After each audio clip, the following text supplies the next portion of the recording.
벌써 2025년도 한 달이 채 남지 못했습니다. 불과 얼마 전에 저희가 신년 감사 예배를 드리면서 올 한 해 새해를 주신 하나님께 감사함으로 시작했습니다. 각자가 가지고 있는 삶의 계획들과 포부를 가지고 힘차게 시작했습니다. 하지만 12월을 지금 맞이한 여러분들의 마음은 어떠십니까? 1월과 동일하게 열정이 넘치고 또한 모든 것들이 잘 되어지고 있는 그런 고백들로 이어지고 있습니까? 우리는 이 땅을 살아가는 사람들입니다. 그래서 우리가 처음에는 의지를 가지고 계획을 세우고 또한 여러 가지 것들을 준비합니다. 열정도 담아서 일들을 합니다. 하지만 1년 동안 우리 삶에는 크고 작은 일들이 예고 없이 찾아왔거든요. 그러다 보니까 때로는 힘이 빠지기도 하고요, 지치기도 합니다. 특별히 한 해를 마무리하는 지금 이 순간에는요, 많은 분들이 영적으로도 육적으로도 많이 지쳐 있는 상황입니다. 연초에 기도하며 준비했던 일들이 이루어졌으면 감사의 고백으로 이어질 텐데 여전히 현재 진행형으로 되어지고 있다면 그 기다림의 시간은 너무 길거든요. 그럼에도 불구하고 이런 시기에 우리는 대림절을 맞아서 두 번째 주일 예배를 드리고 있습니다. 하나님은 오늘 말씀에서 너희는 위로하라, 내 백성을 위로하라 이렇게 선포하듯이 말씀하고 있습니다. 이 말씀을 주실 때 이스라엘의 상황이 어떠했습니까? 나라가 망했습니다. 그리고 모든 사람들, 한마디로 쓸모가 있고 많이 배웠고 잘난 사람들은 한 명도 빠짐없이 모두 바벨론 제국의 포로로 끌려갔습니다. 그것도 가까운 거리가 아니죠. 지금으로 말하자면 팔레스타인 이스라엘 지역에서요, 이란 지역까지 가는 겁니다. 굉장히 먼 거리죠. 그렇다고 해서 지금처럼 차로 수송했겠습니까? 포로들을 굴비 엮듯이 다 엮어서 끌고 갑니다. 왜 그렇습니까? 전쟁에서 패배했기 때문입니다. 전쟁에서 진 순간 패배한 나라는 모두 노획물이 됩니다. 사람이든 동물이든 상관없습니다. 전부 노획물입니다. 그러다 보니 그렇게 끌려간 바벨론 포로들의 삶은 얼마나 곤고했겠습니까? 이사야는 오늘 이 40장은요, 무려 70년에 가까운 이 포로 생활을 하고 있는 이스라엘 백성들에게 하나님이 위로를 전하고 있는 그 시작입니다. 물론 이스라엘 백성들이 아무런 잘못도 하지 않았는데 그런 어려움을 당했다라면 억울하겠죠. 하지만 하나님께서는 참고 또 참고 기다리셨습니다. 하나님을 버리고 우상을 숭배할 때도 다시 돌아오기를 선지자들 통해서 말씀하셨고 끝까지 사랑으로 품었습니다. 하지만 하나님이 참는데도 한계가 있는 것이거든요. 결국 남유다는 우상 숭배를 한 이유로 인해서 나라가 멸망하게 됩니다. 그리고 많은 유다의 백성들이 포로로 끌려가는 아픔을 겪게 되었습니다. 이런 이스라엘 상황은 한마디로 희망 없음, 이렇습니다. 희망이 없습니다. 바벨론의 포로 생활이 이제 곧 끝나간다라고 한다면 그나마 소망을 갖게 될 텐데요, 오늘 하나님께서 이 선포의 말씀을 할 때까지도 여전히 바벨론 포로 생활이 이어지고 있습니다.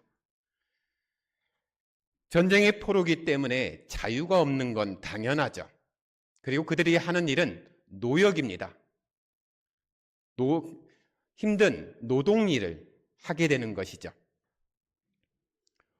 우리 민족도 아픔의 과거를 갖고 있습니다. 35년간의 일제강점기 치하에서 많은 젊은 남자, 여자, 그리고 남녀노소 가리지 않았죠. 강제징용으로 끌려갔고요. 여성들은 위안부로 끌려갔습니다. 그들의 삶이 얼마나 비참한 삶이었는지는 우리가 충분히 이해하고 알고 있는 부분입니다. 그런 삶을 살아가고 있는 사람에게 희망이 있을까요? 기록을 보게 되면 강제징용에 끌려갔던 사람들의 고백을 들어보면 이렇습니다. 하루에 한 끼도 먹기가 힘들었다. 그것도 일본 사람들이 먹다 남은 잔반이죠. 짬통에 있는 그 음식을 먹고 싶어도 먹을 수가 없었다. 어떤 어려움보다도 배고픔의 서름이 너무나 컸다라고 간증하듯이 이야기를 한 것 들었습니다. 그만큼 괴로운 시절이었다는 말씀이죠.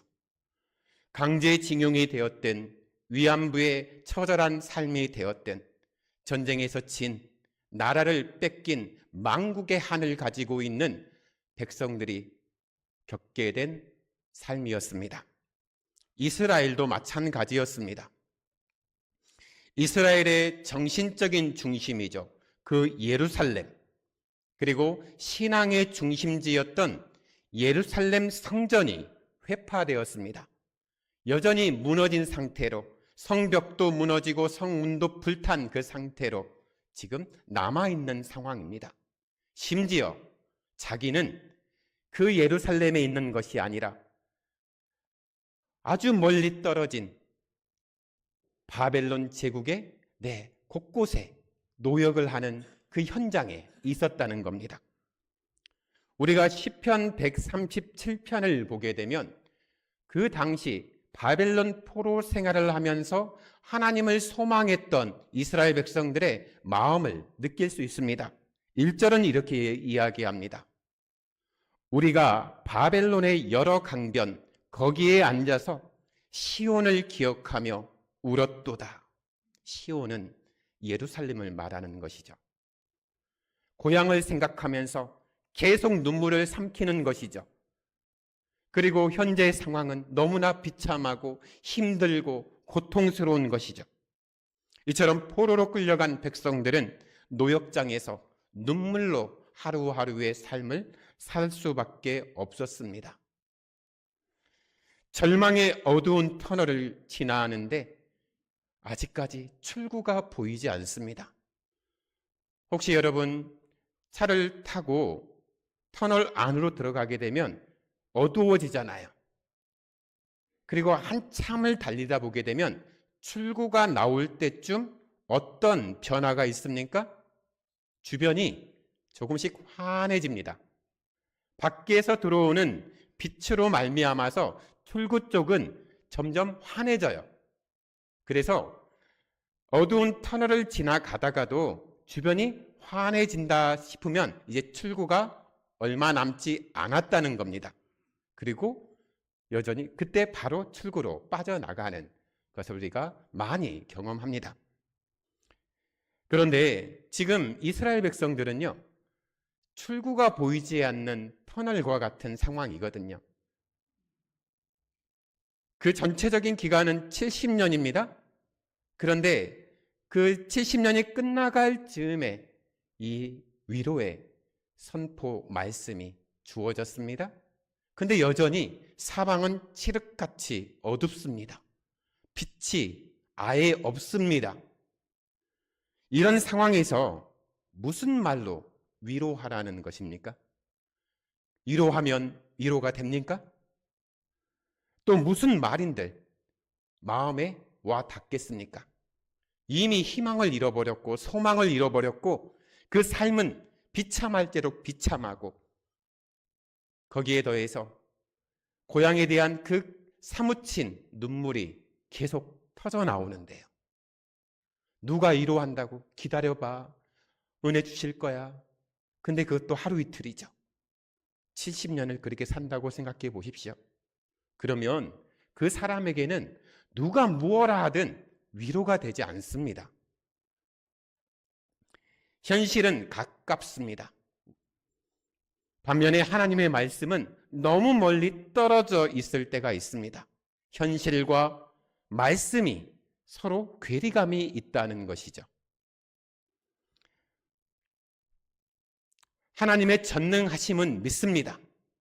하지만 현실과 너무 다른 말씀이기에 받아들이기가 힘들 때가 있다라는 말씀입니다. 나는 지금 당장 죽을 것 같은데 하나님을 잠잠히 바라라.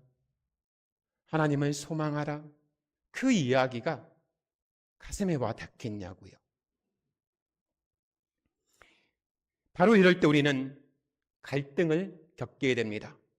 영적인 갈등이든 심적인 갈등이든 현실과 내가 알고 있는 믿음, 말씀에서 괴리감 차이가 있기 때문에 심한 갈등을 겪게 되는 것입니다. 우리가 분명히 기억해야 할 것이 있습니다. 우리가 구원받은 것이 우리의 의로움 때문이 아니었습니다. 그렇듯 하나님이 우리를 회복시키시고 우리를 위로하시는 것은 우리에게 그만한 자격이 있어서가 아닙니다. 우리를 사랑하시는 하나님의 마음 때문이거든요. 사도 바울은 로마서 5장에서 우리의 처한 상황을 세 가지로 이야기합니다. 우리가 연약할 때, 우리가 아직 죄인 되었을 때, 그리고 우리가 하나님과 원수가 되었을 때, 이 세 시점을 이야기하면서 바로 이때 하나님은 우리를 기억하시고 예수 그리스도를 보내주셨다 말씀합니다. 그리고 로마서 8장 12절에서 이렇게 이야기하죠. 어찌 그 아들과 함께 모든 것을 우리에게 주시지 아니하겠느냐. 그토록 하나님은 우리를 사랑하신다는 겁니다. 고대 시대에 왕이 어느 지역을 방문할 때요, 전령이 항상 앞서서 가게 됩니다. 그래서 왕이 지나간다는 것을 알립니다. 그리고 준비되지 못한 것들을 준비하고 길도 도로도 보수합니다. 왜 그렇습니까? 왕이 탄 마차가 멈춤 없이 가기 위해서요. 우리가 사극을 볼 때도 이런 외침을 많이 들었을 겁니다. 길을 비켜라, 대감마님 행차시다. 길을 비켜라, 주상전하 행차시다. 이런 표현들을 많이 하지 않습니까? 한마디로 앞에서 외치는 사람은요, 뒤에 오는 분이 존귀하고 귀하신 분이니까 준비하라는 거거든요. 그래서 사극 영화를 보게 되면 길을 비켜라, 주상전하 납신다 하게 되면 모든 백성들이 길을 다 터주면서 옆에서 다 엎드리고 있잖아요. 그 한복판으로 왕의 행렬이 지나갑니다. 본문 3절과 4절을 보게 되면 너희는 광야에서 여호와의 길을 예비하라. 사막에서 우리 하나님의 대로를 평탄하게 하라. 골짜기마다 도두어지며 산마다 언덕마다 낮아지며 고르지 아니한 곳이 평탄하게 되며 험한 곳이 평지가 될 것이다라고 말씀하고 있습니다. 이것은요, 하나님의 말씀을 전하는 사람의 그 소리를 들은 이스라엘 백성들이 그들을 구원하시기 위해 임하시는 하나님을 영접하기 합당하도록 준비될 것이라는 말씀입니다. 아직은 준비가 안 됐어요. 하지만 하나님의 위로를 받은 하나님의 자녀들, 하나님의 백성들이 이렇게 준비될 것이다 이야기합니다. 또한 다시 오실 예수 그리스도를 기다리며 지금 우리들이 구체적으로 준비해야 할 것이 무엇인지 말씀해 주고 있습니다. 4가지의 상황을 제시했습니다. 먼저 골짜기, 말 그대로 움푹 패여 있는 사람이 다닐 수 없는 곳입니다. 영적으로 깊은 죄악에 빠져서 어둠 속에서 생활하고 있는 사람들의 상태, 고난과 슬픔 속에서 낙담하고 그 삶이 절망과 침체의 늪에 빠진 사람들의 상태를 이 골짜기라는 지역을 통해서 가르쳐주고 있습니다. 아울러 산과 언덕이 나옵니다. 이곳은 하나님 앞에서 높아진 인간의 교만한 마음입니다. 그리고 고르지 아니한 곳, 그곳은 마음이 거짓된 자, 위선으로 충만한 사람을 가리킵니다. 마지막으로 험한 곳이죠. 사람들이 가까이 하기 힘든 곳입니다. 이것은 인간 관계와 엮여져 있습니다. 내가 가는 곳마다 사람들이 힘들어합니다. 다른 이들과 불화가 있습니다. 그렇기 때문에 아무리 선한 삶의 열매를, 아무런 그 열매를 맺을 수가 없는 곳입니다. 이 네 가지는요, 다음과 같이 정리할 수 있습니다. 먼저 골짜기가 도두어진다는 것은 죄악의 자리, 어둠의 자리에서 헤어나와서 의의 길을 걸어가며 빛된 삶을 살아가는 것, 고난과 슬픔을 딛고 일어나서 의연한 삶을 사는 것을 나타내는 것입니다. 그게 골짜기가 도두어지는 것입니다. 아울러 산과 언덕이 낮아진다는 것은 내 안의 교만과 자만을 버리고 겸손한 마음을 갖는 것을 나타냅니다. 또 고르지 아니한 곳이 평탄하게 되었다. 그것은 내 안의 거짓과 위선을 버리고 정직 그리고 진실한 삶을 사는 것을 말합니다. 마지막으로 험한 곳이 평지가 된다. 이것은 이웃과 화평한 겁니다. 관계에 어려움이 없는 겁니다. 선하고 아름다운 열매를 맺고 살아가는 것을 이야기합니다. 이렇게 준비될 것이라고요. 누가요? 하나님의 백성들, 이스라엘 백성들이, 그리고 지금 오늘 살아가는 저와 여러분들이 이렇게 준비될 것이라고 말씀하고 있습니다. 하나님께는 길이 필요하지 않습니다. 따라서 여호와의 길을 예비하라, 이 외침은요, 하나님께서 하나님의 백성을 구원하시기 위해 찾아오신다는 것을 의미하고 있습니다. 여호와의 길을 예비하라, 그 말은 하나님께서 우리를 찾아오실 겁니다. 그 약속과 동일합니다. 그러므로 하나님께서 오실 수 있도록 마음의 길, 그 길에 있는 장애물을 치우는 것입니다. 깨끗하게 정리하는 겁니다. 그리고 길을 평탄하게 닦는 것입니다. 하나님을 맞이하기 위한 마음의 준비죠. 영적인 준비를 지금 말하고 있는 것입니다. 하나님의 위로를 받은 사람이 이런 준비를 할 것이다 말하고 있습니다. 골짜기처럼 깊이 패인 마음, 산처럼 높아진 마음, 고르지 못한 마음, 험한 마음이 이제 평지가 되게 해야 합니다. 그것은 우리의 의지로 안 됩니다. 하나님이 은혜 주셔야 됩니다. 하나님이 우리 안에 찾아오셔서 우리를 위로할 때 우리가 살아납니다. 그 생명에 힘입어서 이 상황들이 준비되어지는 것입니다. 사실 우리는 전능하신 하나님의 능력을 믿습니다. 그리고 하나님이 하신 말씀은 반드시 그 뜻대로 이루어질 것 또한 믿습니다.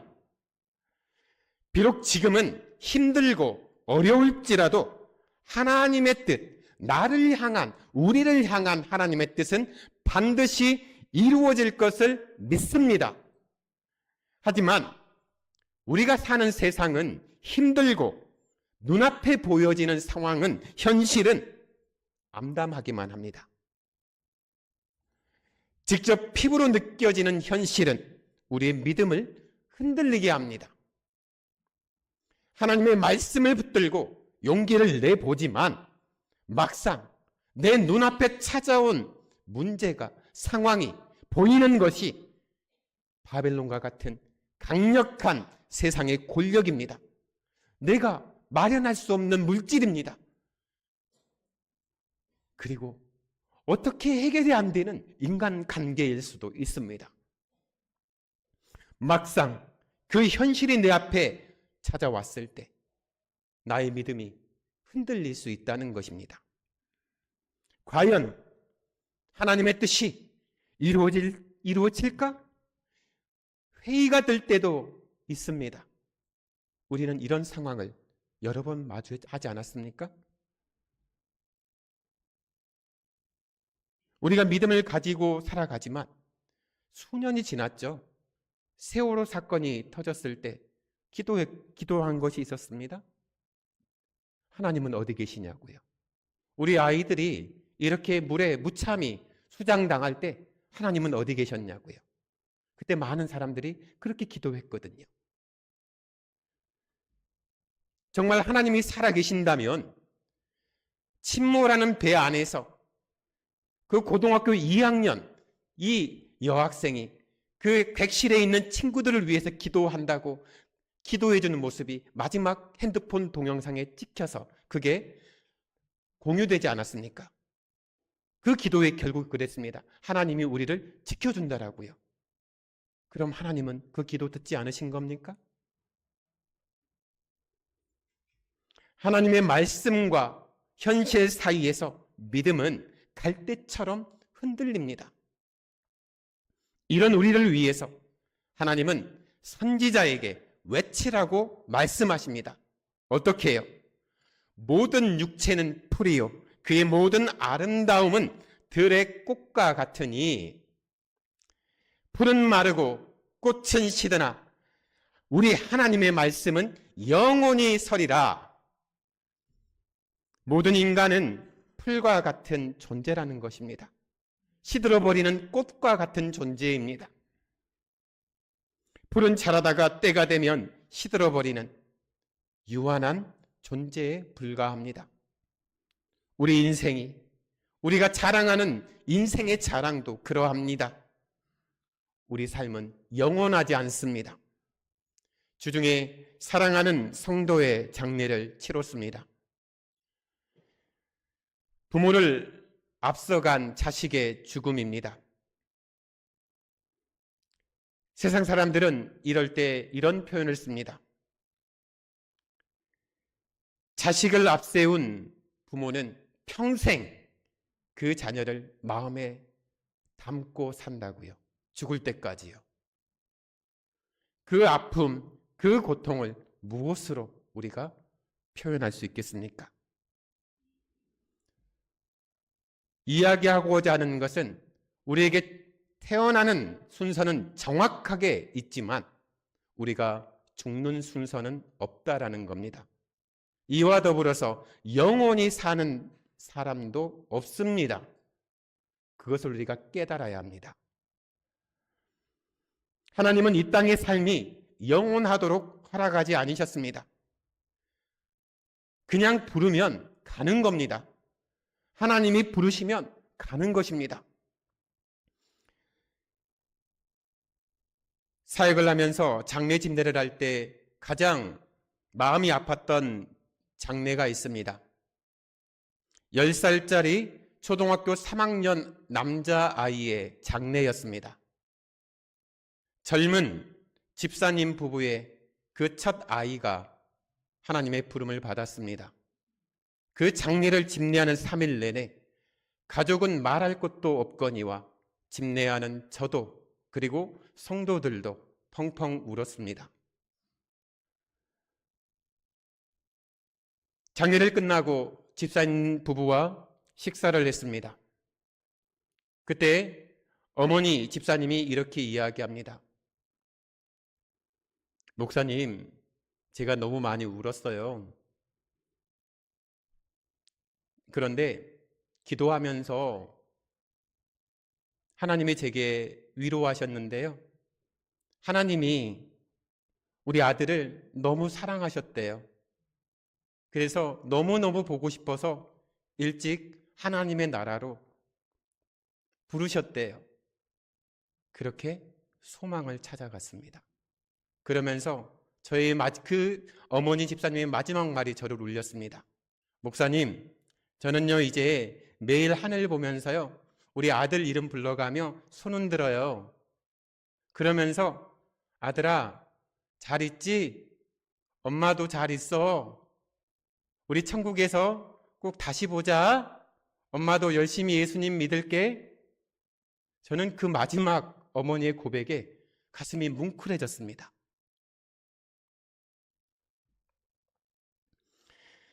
하나님의 말씀은 영원합니다. 우리를 향한 하나님의 약속 또한 영원합니다. 사람들은 약속을 하고 잘 지키지 못합니다.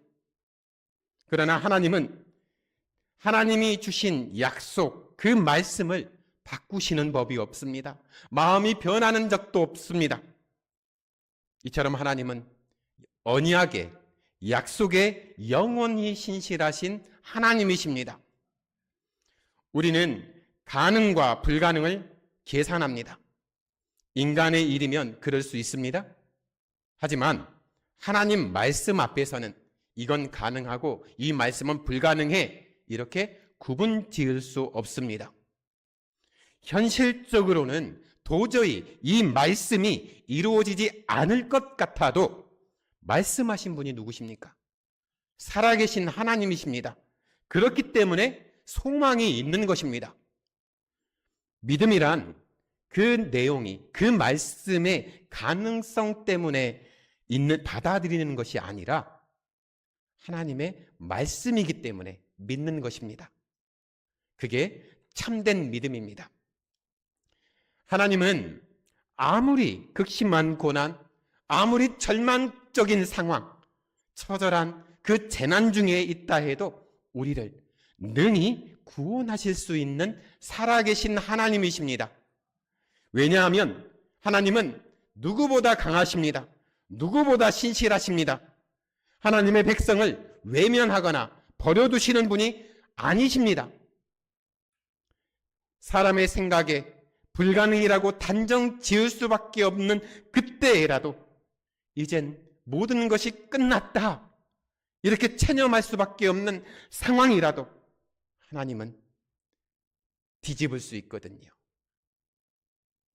혹 지금 고난의 자리를, 슬픔의 자리를, 절망의 자리를 걸어가고 있는 성도님들 계십니까? 그렇다면 하나님의 말씀에 귀 기울여 보시기 바랍니다. 주님과 함께 독수리가 날개쳐 올라가듯 여러분을 짓누르고 있는 그 모든 것을 털고 일어서는 역사, 그 기적이 하나님을 바라볼 때, 하나님의 위로가 여러분에게 찾아갈 때 일어날 것입니다. 우리는 회복을 꿈꿉니다. 그리고 부흥을 꿈꿉니다. 하지만 현실은 여전히 힘듭니다. 하나님의 약속을 붙들고 있는 우리의 손에 힘이 빠져갈 때도 있습니다. 예전 같지 않을 때가 있거든요. 끊임없이 이어지는 갈등 속에서 평화와 위로의 주님을 우리는 기다려야 합니다. 그래서 대림절 기간, 다시 오실 예수님을 기다리는 이 시간, 우리의 아픈 마음이, 우리의 상한 마음이, 그리고 절망과 체념하듯 지금 주저앉은 우리의 삶이 하나님이 찾아오심을 통해서, 하나님의 위로를 통해서 다시 일어서는 은혜가 오늘 예배하는 우리 모든 양전교회 성도님들께 있기를 주님의 이름으로 축원합니다.